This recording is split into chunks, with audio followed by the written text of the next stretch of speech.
കനത്ത മഴ തുടരുന്നു. കൊച്ചിയിലും കനത്ത മഴ. കാക്കനാട് ഇൻഫോ പാർക്കിലും കളമശ്ശേരി മൂലേപ്പാടത്തും ഇന്നും വെള്ളം കയറി.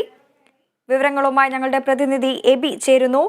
കൊച്ചിയിലും കനത്ത മഴ തുടരുകയാണ്. കാക്കനാട് ഇൻഫോ പാർക്കിലും കളമശ്ശേരി മൂലേപ്പാടത്തുമാണ് ഇന്നും വെള്ളം കയറിയത്. എന്തൊക്കെയാണ് ലഭിക്കുന്ന വിവരങ്ങൾ? വൃന്ദ, ശക്തമായിട്ടുള്ള മഴയിൽ എറണാകുളത്തിന്റെ പല ഭാഗങ്ങളിലും വെള്ളക്കെട്ട് രൂക്ഷമായിരിക്കുകയാണ്. കാക്കനാട് ഒപ്പം തന്നെ ഇൻഫോ പാർക്കിന്റെ ആ പ്രദേശങ്ങൾ കഴിഞ്ഞ ദിവസം നമ്മൾ കണ്ടതാണ്. ഇൻഫോ പാർക്കിലൊക്കെ വലിയ രീതിയിൽ വെള്ളം കയറുന്ന ഒരു സാഹചര്യം ഉണ്ടായിരുന്നു. ഇന്നിപ്പോൾ ഈ സ്റ്റേഡിയം ലിങ്ക് റോഡിൽ ഉൾപ്പെടെ ശക്തമായ രീതിയിലുള്ള വെള്ളം കയറിയിരിക്കുകയാണ്. ഈ ഇരുചക്ര വാഹനങ്ങൾ ഉൾപ്പെടെ ഇതിലേക്കൂടെ പോകുന്നുണ്ടെങ്കിലും വളരെ ശ്രമകരമായ രീതിയിൽ തന്നെയാണ് വാഹനങ്ങൾ പോകുന്ന ഒരു സാഹചര്യത്തിലേക്ക് എത്തുന്നത്. വെള്ളം ഇങ്ങനെ റോഡ് മുഴുവൻ നിറഞ്ഞു നിൽക്കുന്ന ഒരു സാഹചര്യത്തിലാണ്. എന്തായാലും ഇൻഫോ പാർക്ക് പ്രദേശത്ത് ഇതിനേക്കാൾ രൂക്ഷമായിട്ടുള്ള ഒരു സാഹചര്യമാണ് നമുക്ക് കാണാൻ കഴിയുന്നത്. എന്തായാലും കഴിഞ്ഞ ദിവസം നമ്മൾ കണ്ടിരുന്നു, അവിടെ വലിയ രീതിയിൽ വെള്ളം എരച്ചു കയറുന്ന ഒരു സാഹചര്യം ഉണ്ടായിരുന്നു. അതിന്റെ അടിസ്ഥാനത്തിൽ അവിടെ കലുങ്ക് നിർമ്മാണം അത് വലിയ രീതിയിൽ തന്നെ നടത്തേണ്ടതുണ്ട് എന്നുള്ളൊരു നിരീക്ഷണം കൂടി പരിശോധനയിൽ തെളിയുന്ന ഒരു സാഹചര്യം ഉണ്ടായിരുന്നു. അതിനുവേണ്ടി പ്രത്യേക ടെൻഡർ ഉൾപ്പെടെ ക്ഷണിക്കുക എന്നുള്ളൊരു നടപടി എന്തായാലും അതുമായി ബന്ധപ്പെട്ടുണ്ടായിട്ടുണ്ട്. പക്ഷേ ഇന്നലെ ഇടപ്പള്ളി പ്രദേശങ്ങളിൽ, ഇടപ്പള്ളി കളമശ്ശേരി ഭാഗങ്ങളിലാണ് ഏറ്റവും കൂടുതൽ വെള്ളം ഇങ്ങനെ കുത്തി ഒഴുകുന്ന, റോഡ് ഏതാണ്ട് തോട് പോലെ പുഴ പോലെ ഒഴുകുന്ന ഒരു സ്ഥിതിയിലേക്ക് കാര്യങ്ങൾ എത്തിയിരുന്നു. അതിന് സമാനമായ രീതിയിൽ തന്നെയാണ് ഉച്ചയ്ക്ക് ശേഷം പെയ്ത് ഏതാണ്ട് 4 മണിയോടുകൂടിയാണ് ഈ മഴ ഇത്ര ശക്തമാകുന്ന ഒരു നിലയിലേക്ക് എത്തിയത്. ഈ 2 മണിക്കൂർ മഴ പെയ്തപ്പോൾ തന്നെ വലിയ രീതിയിലുള്ള ഒരു മഴ ശക്തമായ രീതിയിൽ തന്നെ മഴ പെയ്തു. 2 മണിക്കൂർ കൊണ്ട് ആ ഘട്ടത്തിൽ തന്നെ എറണാകുളത്തിന്റെ പ്രധാനപ്പെട്ട ഭാഗങ്ങളെല്ലാം തന്നെ വെള്ളം നിറയുന്ന ഒരു സാഹചര്യത്തിലേക്ക് എത്തിയിരിക്കുന്നു. ഡ്രെയിനേജ് സംവിധാനങ്ങൾ കൃത്യമായ രീതിയിൽ ഫംഗ്ഷൻ ചെയ്യാത്തത് തന്നെയാണ് ഇതിന് പ്രധാനപ്പെട്ട കാരണമായി ചൂണ്ടിക്കാണിക്കുന്നതും. എന്തായാലും ഹൈക്കോടതി ഉൾപ്പെടെ ഈ വിഷയത്തിൽ ഇടപെട്ടുകൊണ്ട് അതിൽ കൃത്യമായ രീതിയിലുള്ള നടപടി എത്രയും വേഗം വേണം എന്ന് തന്നെയുള്ള നിർദ്ദേശങ്ങൾ ഉൾപ്പെടെ ഇന്നുകൂടി നൽകുന്ന ഒരു സാഹചര്യത്തിലേക്ക് കാര്യങ്ങൾ എത്തിയിരുന്നു. എന്തായാലും ശക്തമായ രീതിയിലുള്ള മഴ ഇങ്ങനെ തുടരുന്നതോടുകൂടി തന്നെ വരും ദിവസങ്ങളിലും ഇതിന്റെ അവസ്ഥ എത്തരത്തിലാകും മുന്നോട്ട് പോവുക എന്നുള്ളൊരു ആശങ്ക കൂടി എന്തായാലും ഉണ്ട്. എന്തായാലും ഈ മഴ പെയ്തു കഴിഞ്ഞാൽ കൊച്ചിയിൽ വെള്ളക്കെട്ട് പതിവ് എന്നുള്ള നിലയിലേക്ക് തന്നെയാണ് കാര്യങ്ങൾ പോകുന്നത്. അത് കാലങ്ങളായി തന്നെ തുടരുന്ന ഒരു പതിവായി തന്നെ നമുക്ക് ഇത്തവണയും അതിന് ഒരു തരത്തിലുള്ള മാറ്റവും ഇല്ലാത്ത അവസ്ഥയിലേക്ക് തന്നെ കാര്യങ്ങൾ എത്തുന്നു. പല സ്ഥലങ്ങളിൽ ഈ മഴക്കെടുതിയെ തുടർന്നുള്ള ഈ വീടിന്റെ മുകളിലേക്ക് മരം ഉൾപ്പെടെ മറിഞ്ഞു വീണ് വീട് തകർന്ന തരത്തിലുള്ള കാര്യങ്ങളൊക്കെ തന്നെ എത്തിയിട്ടുണ്ട്. നായരമ്പലം പോലുള്ള സ്ഥലത്ത്, നായരമ്പലത്താണ് ഇപ്പോൾ ഇത്തരത്തിൽ മഴ ശക്തമായതിനെ തുടർന്ന് മരം മറിഞ്ഞ് വീട് തകരുന്ന ഒരു സ്ഥിതിയിലേക്ക് കാര്യങ്ങൾ എത്തിയിരിക്കുന്നത്. എന്തായാലും ശക്തമായിട്ടുള്ള മഴ കൊച്ചിയിൽ തുടരുകയാണ്. ഉച്ചവരെ ഏതാണ്ട് ഒരു വലിയ പ്രശ്നമില്ലാത്ത രീതിയിൽ തന്നെ നിൽക്കുന്ന സാഹചര്യമായിരുന്നു. അതിനുശേഷം ഉച്ചയ്ക്ക് ശേഷം വലിയ രീതിയിൽ മഴ ശക്തമാകുന്നു. 4 മണിയോടുകൂടിയാണ് മഴ ഇത്തരത്തിൽ കൊച്ചിയിൽ ഇരുണ്ട് മൂടിക്കിടക്കുന്നൊരു സാഹചര്യമായിരുന്നു ആ സമയത്തൊക്കെ ഉണ്ടായിരുന്നത്. അപ്പോൾ തുടങ്ങിയ മഴ ഒരു തരത്തിലുള്ള കുറവുമില്ലാതെ ഇപ്പോഴും തുടരുന്ന ഒരു സ്ഥിതിയാണ് നിലവിലുള്ളത്.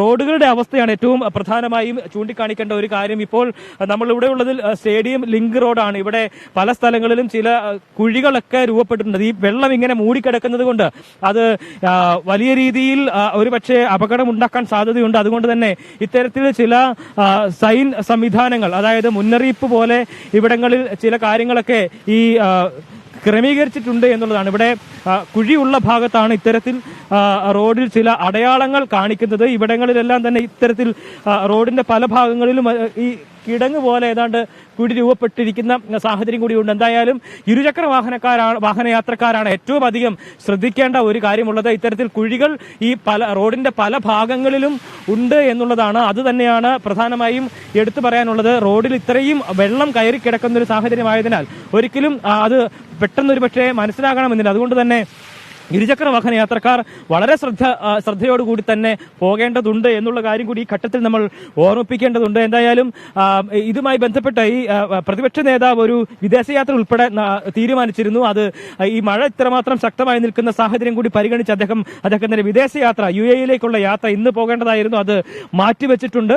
ഒപ്പം തന്നെ ഈ ഇൻഫോ പാർക്കിൽ കഴിഞ്ഞ ദിവസങ്ങളിൽ നമ്മൾ കണ്ടതാണ്, ശക്തമായ രീതിയിലുള്ള മഴ ഏതാണ്ട് 1 മണിക്കൂർ തന്നെ പെയ്തപ്പോൾ തന്നെ അവിടെ വെള്ളക്കെട്ട് അതിരൂക്ഷമാകുന്ന നിൽക്കുന്ന സാഹചര്യത്തിലേക്ക് വാഹനങ്ങൾ കാറുകൾക്ക് പോലും എത്താൻ കഴിയാത്ത നിലയിൽ അവിടെ വെള്ളം അതിരൂക്ഷമായി ഇരച്ചു കയറുന്ന ഒരു സാഹചര്യം ഉണ്ടായിരുന്നു.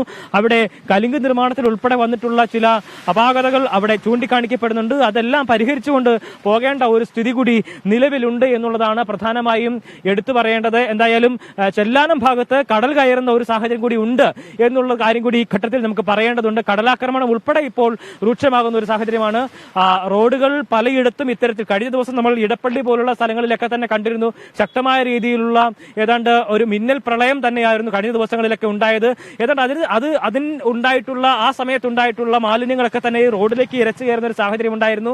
അതെല്ലാം ക്ലീൻ ചെയ്ത് ഇന്ന് രാവിലെയോട് കൂടിയാണ് ഏതാണ്ട് സുഗമമായ രീതിയിൽ കാര്യങ്ങൾ മുന്നോട്ട് പോകുന്ന ഒരു സ്ഥിതിയിലേക്ക് എത്തിയിരുന്നത്. പക്ഷേ ഇപ്പോൾ പെയ്ത മഴയിൽ ശക്തമായ രീതിയിൽ മഴ ശക്തമായി തുടർന്നതോടുകൂടി അവിടെ വെള്ളം അതിശക്തമായി തന്നെ കഴിഞ്ഞ ദിവസം നമ്മൾ കണ്ടതിന് സമാനമായ രീതിയിൽ വെള്ളം അവിടെ കയറുന്ന ഒരു സ്ഥിതിയിലേക്ക് കാര്യങ്ങൾ എത്തിയിട്ടുണ്ട്. എന്തായാലും അത് തന്നെയാണ് നമ്മൾ കഴിഞ്ഞ ദിവസം കണ്ടതിന് സമാനമായ രീതിയിൽ റോഡിന്റെ പല ഭാഗങ്ങളിലും വെള്ളം ശക്തിയായി തന്നെ ഇരച്ചു കയറുന്നു.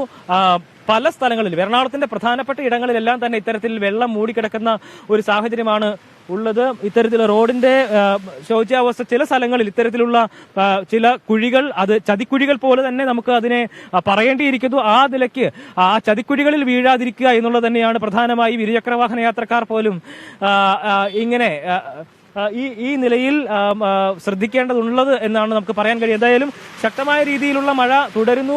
വൈകുന്നേരം 4 മണിയോടുകൂടി ആരംഭിച്ച ആ ഒരു മഴ ഇപ്പോഴും തുടരുന്ന ഒരു സാഹചര്യമാണ് ഉള്ളത്. അതുകൊണ്ട് തന്നെയാണ് വെള്ളക്കെട്ട് രൂക്ഷമായിട്ട് നിൽക്കുന്ന ഒരു സാഹചര്യമുള്ളത്. പല സ്ഥലങ്ങളിലും ഇത്തരത്തിൽ MG റോഡിൽ വെള്ളക്കെട്ട് രൂപപ്പെട്ടിട്ടുണ്ട്. പക്ഷേ അത് ഇത്രമാത്രം വലിയ ഒരു ഭീകരാവസ്ഥയിലേക്ക് എന്തായാലും എത്തിയിട്ടില്ല എന്നുള്ളത് ആശ്വാസകരമായിട്ടുള്ള ഒരു കാര്യം കൂടിയാണ്.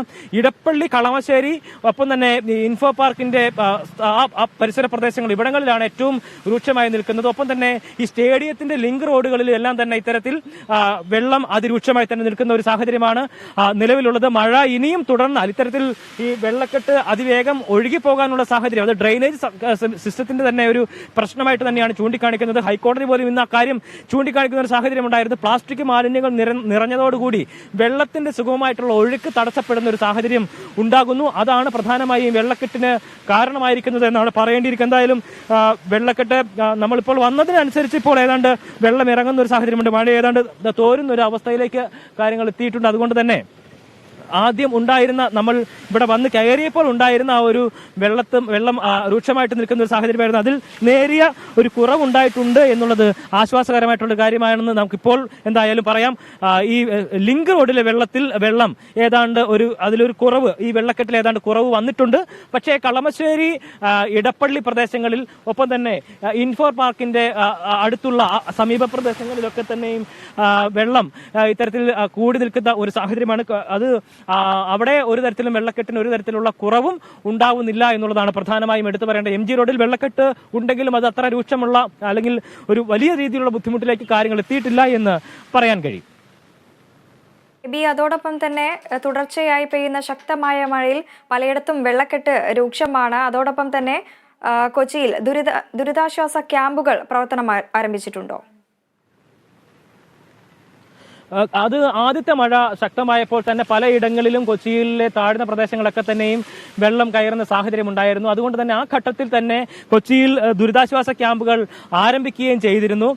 അത് ഇപ്പോഴും തുടരുന്ന ഒരു സാഹചര്യമാണ്. നേരത്തെ ഈ വെള്ളം കയറിയ സ്ഥലങ്ങളിൽ നിന്നെല്ലാം തന്നെ വെള്ളം ഇറങ്ങി തുടങ്ങിയപ്പോൾ ഏതാണ്ട് സ്വാഭാവികമായിട്ടുള്ളൊരു അവസ്ഥയിലേക്ക് കാര്യങ്ങൾ എത്തും എന്ന് പ്രതീക്ഷിച്ചിരുന്നു. പക്ഷേ മഴ ആ നിലയ്ക്ക് കുറയാത്തൊരു സാഹചര്യം വന്നതോടുകൂടി ക്യാമ്പുകൾ ഇപ്പോഴും തന്നെ ക്യാമ്പുകൾ പിരിച്ചുവിട്ടിട്ടില്ല. ഇപ്പോഴും ക്യാമ്പുകൾ തുടരുക തന്നെയാണ്. അതാണ് നമുക്കിപ്പോൾ നമുക്ക് നൽകാൻ കഴിയുന്ന വിവരം. ക്യാമ്പുകൾ ഉണ്ട്. അതിൽ നിരവധിയായിട്ടുള്ള കുടുംബങ്ങൾ അത് അവിടെ അഭയം തേടിയിട്ടുണ്ട് എന്ന് തന്നെ പറയേണ്ടിയിരിക്കുന്നു. ഒപ്പം തന്നെ ഇവിടെ താഴ്ന്ന പ്രദേശങ്ങളുള്ള കോട്ടയം ഉൾപ്പെടെയുള്ള സ്ഥലങ്ങൾ, കോട്ടയത്ത്, ഒപ്പം തന്നെ ആലപ്പുഴ തുടങ്ങിയ സ്ഥലങ്ങളിലെല്ലാം തന്നെ ഇത്തരത്തിൽ ഈ താഴ്ന്ന പ്രദേശങ്ങളിൽ ക്യാമ്പുകൾ, വെള്ളം കയറിയെ തുടർന്ന് ക്യാമ്പുകൾ പ്രവർത്തനം ആരംഭിച്ചിട്ടുണ്ട്. അത് മഴക്കാലത്തിന് മുമ്പ് തന്നെ ഇത്തരത്തിൽ ക്യാമ്പുകൾ ആരംഭിക്കേണ്ടി വന്നു എന്നുള്ളതാണ് ഈ സമയത്തെ ഒരു പ്രധാനപ്പെട്ട കാര്യമായി നമുക്ക് ചൂണ്ടിക്കാണിക്കാനുള്ളത്. അപ്പോൾ ആരംഭിച്ചിട്ടുള്ളത്, അതായത് ആദ്യ മഴയിൽ തന്നെ കൊച്ചി ഏതാണ്ട് വെള്ളത്തിൽ മുങ്ങുന്ന ഒരു സ്ഥിതിയിലേക്ക് തന്നെ കാര്യങ്ങൾ എത്തിയിരുന്നു. ആ ഘട്ടത്തിൽ തന്നെ വെള്ളം കയറിയ സ്ഥലങ്ങളിൽ നിന്നുള്ള വീടുകളിലെ ആളുകളെല്ലാം തന്നെ ക്യാമ്പുകളിലേക്ക് മാറ്റാനുള്ള നടപടി അതിവേഗം തന്നെ ആരംഭിക്കുകയും അതിനുള്ള നടപടികൾ സ്വീകരിക്കുകയും ചെയ്തിരുന്നു. എന്തായാലും അതുമായി ബന്ധപ്പെട്ട് ആ ക്യാമ്പുകൾ അപ്പോൾ തുടങ്ങിയിട്ടുള്ള ക്യാമ്പുകളുടെ എണ്ണത്തിൽ 2 ക്യാമ്പുകൾ കൂടി ഇന്ന് തുടങ്ങേണ്ട ഒരു സാഹചര്യം കൂടി വന്നിട്ടുണ്ട്. ആ നിലയ്ക്ക് ക്യാമ്പുകൾ ഇപ്പോഴും സജീവമായി തന്നെ ഉണ്ട്. അവിടങ്ങളിൽ നിരവധിയായിട്ടുള്ള കുടുംബങ്ങൾ താമസം ആരംഭിച്ചിട്ടുണ്ട്. അവർ അവിടെയാണ് അഭയം തേടിയിരിക്കുന്നത്. കാരണം പല സ്ഥലങ്ങളിലും വെള്ളം കയറി ദുരിതത്തിലേക്ക് ആയിരുന്നു ആളുകൾ. ആ ഘട്ടത്തിൽ അവരെ വളരെ വേഗം തന്നെ ക്യാമ്പുകളിലേക്ക് മാറ്റാൻ കഴിഞ്ഞു. ക്യാമ്പുകൾ ഇപ്പോഴും സജീവമായി തന്നെ പ്രവർത്തിക്കുന്നു. വൃന്ദ. ശരി, എബി ജോൺ തോമസ് ആണ് കൊച്ചിയിലെ വെള്ളക്കെട്ടിന്റെ റിപ്പോർട്ട് നൽകിയത്.